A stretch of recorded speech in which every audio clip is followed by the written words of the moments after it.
Hi friends, ఏపీలో మరొక కొత్త నోటిఫికేషన్ వచ్చింది 39 జాబ్స్ కొరకు. ఆ జాబ్స్ ఏంటో తెలుసుకునే ముందు నేను మీకు ఒక ఆఫర్ అయితే ఇస్తున్నాను. ఎవరైతే ఈ జాబ్స్ కొరకు ఆన్లైన్లో అప్లై చేసుకోవాలి అనుకుంటున్నారో మీ ఇంటి దగ్గర నుంచి మీరు కావాల్సింటే అప్లై చేసుకోవచ్చు. మీ డీటెయిల్స్ మాకు మెసేజ్ చేయండి. కేవలం 49 రూపాయల సర్వీస్ ఛార్జ్తో మేము అప్లై చేసి పీడిఎఫ్ని మీ వాట్సాప్ నెంబర్కి పంపడం అనేది జరుగుతుంది. ఫ్రెండ్స్, ఆంధ్రప్రదేశ్ హైకోర్టు నోటిఫికేషన్ అయితే విడుదల చేసింది for civil judge junior division bench కొరకు. ఈ నోటిఫికేషన్ కొరకు ఎలిజిబిలిటీ క్రైటీరియా మనం ఒకసారి చూసుకుందాం. ఈ జాబ్స్కి అయితే 77,840 నుంచి 1,36,520 రూపాయల వరకు శాలరీ అయితే ఫిక్స్ చేయడం జరిగింది. మరియు పోస్టులు ఎన్ని ఉన్నాయి అంటే మొత్తం 39 పోస్టులు ఉన్నాయి. 32 పోస్టులు వచ్చేసి డైరెక్ట్ రిక్రూట్మెంట్ కింద రిక్రూట్ చేయడం జరుగుతుంది. మరియు 7 పోస్టులని రిక్రూట్మెంట్ బై ట్రాన్స్ఫర్ అయితే జరుగుతుందన్నమాట. అంటే వీళ్ళు ముందుగానే కొన్ని కేటగిరీస్లో వర్క్ చేస్తూ ఉండాలి. ఆ కేటగిరీస్ ఏంటో కూడా నేను మీకు చూపిస్తాను.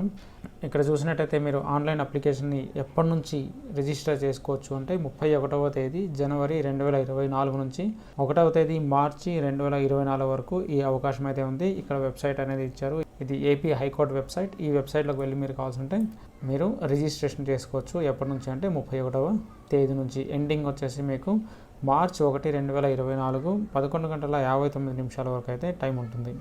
ఇక్కడ మీరు వేకెన్సీస్ చూసుకోవచ్చు. డైరెక్ట్ రిక్రూట్మెంట్ కింద మరియు రిక్రూట్మెంట్ బై ట్రాన్స్ఫర్ కింద ఎన్ని ఉన్నాయి అనేది మీకు ఇంతకుముందు చెప్పాను నేను. 32 పోస్టులు అయితే డైరెక్ట్ రిక్రూట్మెంట్, 7 పోస్టులు రిక్రూట్మెంట్ బై ట్రాన్స్ఫర్ అని. ఇక్కడ కమ్యూనిటీ వైజ్ అనేది ఇక్కడ ఇచ్చారు. ఓసీకి అయితే 11 పోస్టులు, అందులో వచ్చేసి 3 పోస్టులు వచ్చేసి ఉమెన్కి ఉంటాయి. మరియు రిక్రూట్మెంట్ బై ట్రాన్స్ఫర్లో అయితే ఓసీకి 5 పోస్టులు ఉన్నాయి. ఎకనామికలీ వీకర్ సెక్షన్కి అయితే డైరెక్ట్ రిక్రూట్మెంట్ కింద 7 పోస్టులు ఉన్నాయి. అందులో వచ్చేసి 2 పోస్టులు ఉమెన్కి ఇవ్వడం జరిగింది. మరియు రిక్రూట్మెంట్ బై ట్రాన్స్ఫర్లో 1 పోస్ట్ అనేది ఎస్సీ వాళ్ళకైతే ఇవ్వడం జరిగింది. డైరెక్ట్ రిక్రూట్మెంట్ కింద బీసీఏకి అయితే 2 పోస్టులు, బీసీబీకి 2 పోస్టులు, బీసీసీకి అయితే 2 పోస్టులు, బీసీడి 1 పోస్టు, బీసీఈకి అయితే 2 పోస్టులు ఉన్నాయి. మరియు ఎస్సీలో 3 పోస్టులు ఉన్నాయి. అందులో 1 పోస్ట్ని ఉమెన్కి ఇవ్వడం జరిగింది. మరియు ఎస్సీలో 2 పోస్టులు ఉన్నాయి. ఇక్కడ ఎస్టీ మరియు ఎస్సీ కింద వచ్చేసి రిక్రూట్మెంట్ బై ట్రాన్స్ఫర్ ఒక్కొక్క పోస్ట్ అనేది ఉంది. మొత్తం 39 పోస్టులు. ఇక్కడ నేను మీకు ఆల్రెడీ చెప్పాను ఎప్పటి నుంచి మీరు అప్లికేషన్ అనేది సబ్మిట్ చేసుకోవచ్చు అంటే 31వ తేదీ నుంచి. ఎండింగ్ డేట్ వచ్చేసి మార్చి 1వ తేదీ వరకు ఉంటుంది. మరి హాల్ టికెట్స్ ఎప్పటి నుంచి డౌన్లోడ్ చేసుకోవచ్చు ఫర్ స్క్రీనింగ్ టెస్ట్ అంటే మీరు మార్చి 15వ తేదీ నుంచి మీరు డౌన్లోడ్ అయితే చేసుకోవచ్చు హాల్ టికెట్స్. స్క్రీనింగ్ టెస్ట్ ఎప్పుడు ఉంటుంది అంటే 13వ తేదీ ఏప్రిల్లో ఉంటుంది. ఇది కూడా కంప్యూటర్ బేస్డ్ టెస్ట్ ఉంటుంది. సో ప్రిలిమినరీ కీ వచ్చేసి మీకు 18 ఏప్రిల్లో రిలీజ్ చేయడం జరుగుతుంది. మరి క్వాలిఫికేషన్ చూసుకున్నట్టయితే డైరెక్ట్ రిక్రూట్మెంట్కి bachelor of degree in law ఉండాలి. బై ఎనీ యూనివర్సిటీ కింద మీరు పాస్ అయి ఉండొచ్చు అనమాట.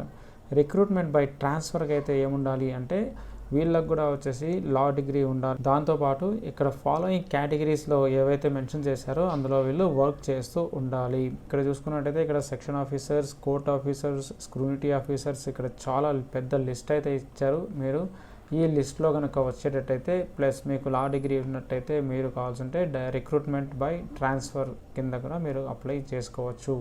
దేని కొరకు?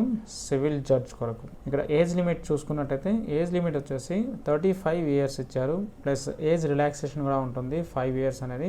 ఎవరెవరికి ఏజ్ రిలాక్సేషన్ 5 ఇయర్స్ ఉంటుంది అనేది కూడా మీరు ఇక్కడ చూసుకోవచ్చు. షెడ్యూల్ క్యాస్ట్ మరియు షెడ్యూల్ ట్రైబ్స్, బీసీ వాళ్ళకు మరియు ఈడబ్ల్యూఎస్ వాళ్ళకు.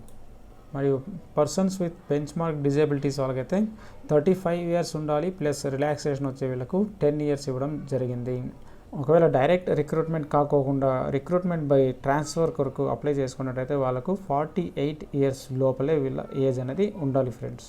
మరియు అప్లై చేసేటప్పుడు మీకు ఏమేమి డాక్యుమెంట్స్ ఉండాలో మనం ఇక్కడ చూసుకున్నట్టయితే మీకు డాక్యుమెంట్స్ వచ్చేసి మీ డేట్ ఆఫ్ బర్త్ ఎవిడెన్స్ కొరకు మీ ఎస్ఎస్సి సర్టిఫికేట్స్ మరియు మీ bachelor degree certificate in law సబ్జెక్ట్లో కావాలి. మరియు కమ్యూనిటీ సర్టిఫికేట్ అంటే అదే క్యాస్ట్ సర్టిఫికేట్ కూడా మీ దగ్గర ఉండాలి. అది కూడా లేటెస్ట్ సర్టిఫికేట్ అనేది ఉండాలన్నమాట. ఒకవేళ మీరు ఎక్స్ సర్వీస్ మ్యాన్ అనుకోండి, మీరు ఎక్స్ సర్వీస్ మ్యాన్ కోటా కింద అప్లై చేస్తున్నట్టయితే మీకు డిశ్చార్జ్ సర్టిఫికేట్ కూడా మీతో పాటు ఉంచుకోవాలి.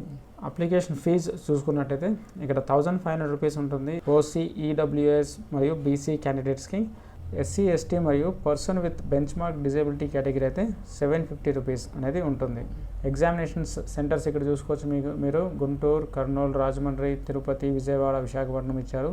మరియు మీరు హాల్ టికెట్ ఎప్పుడైతే డౌన్లోడ్ చేసుకుంటారో ఆ హాల్ టికెట్లో మీ ఎగ్జామినేషన్ సెంటర్ని మెన్షన్ చేయడం అనేది జరుగుతుంది. మీరు కావాల్సింటే ఇక్కడ చూసుకోవచ్చు.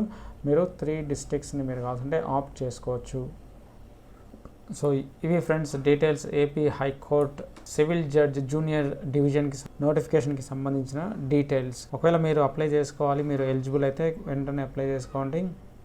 తెలుగు టెక్లాట్ మీకోసం ఈ సర్వీసెస్ని ఆన్లైన్లో స్టార్ట్ చేయడం జరిగింది. మీరు ఒకవేళ అప్లై చేసుకోవాలి అనుకుంటే మీ డాక్యుమెంట్స్ ఇక్కడ మెన్షన్ చేస్తున్నటువంటి వాట్సాప్ నెంబర్కి మీరు షేర్ చేయొచ్చు.